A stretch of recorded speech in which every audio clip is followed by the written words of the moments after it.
ଜାମୁକୋଳି ଗଛ ଥିଲା। ଗଛ ଉପରେ ମାଙ୍କଡ ରହୁଥିଲା। ତଳେ ପାଣିରେ କିଏ ରହୁଥିଲା? କୁମ୍ଭୀର ରହୁଥିଲା।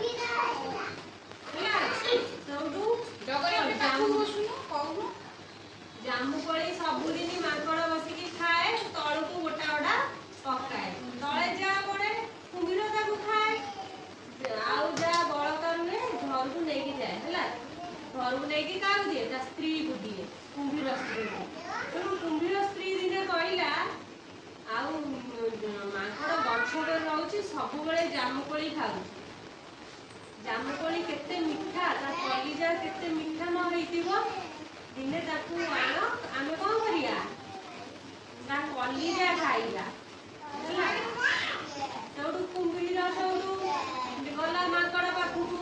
ଯାଇକି କହିଲା ମାଙ୍କଡ ଭାଇ ଆଉ ମୋ ସ୍ତ୍ରୀ ଡାକିଛି କଣ ଭୋଜି ଖାଇବାକୁ।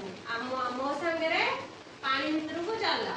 ସେଇଠୁ ମାଙ୍କଡ କହିଲା ମୁଁ ପାଣି ଭିତରକୁ କେମିତି ଯିବି? ସେଇଠୁ କୁମ୍ଭୀର ତା ପିଠିରେ ବସେଇକି ନେଇକି ଗଲା କୋଉଠି? ତା ଘରକୁ ନେଇକି ଗଲା। ସେଇଠୁ ମଝି ନଈରେ କହିଲା କଣ ନା ମୋ ସ୍ତ୍ରୀ କହିଛି ତୋ କଲିଜା ଖାଇବ ବୋଲି। ହେଲା ସେଇଠୁ ମାଙ୍କଡ କହିଲା ମତେ ଆଉ ଟିକେ ଆଗରୁ କହିଥିଲେ ହେଇନଥାନ୍ତା। ମୋ କଲିଜା ମୁଁ ଗଛ କୋରଡ଼ରେ ଛାଡ଼ି ଦେଇ ଯାଇଛି। ହେଲା ସେଇଠୁ କୁମ୍ଭୀର ପୁଣି ତାକୁ ନେଇକି ଗଲା ଗଛ ପାଖକୁ। ଯେମିତି ନଈ କୂଳରେ ହେଇଯାଇଛି ମାଙ୍କଡ ଡିଆଁ ମାରିକି କୋଉଠି? ଗଛ ଉପରେ। ସେଇଠୁ ଗଛ ଉପରୁ ଥାଇ କହିଲା ଆରେ ମୂର୍ଖ, କଲିଜା ବା ଛାତିରେ ଥାଏ, ଗଛ କୋରଡ଼ରେ କୋଉଠି ଆସିବ?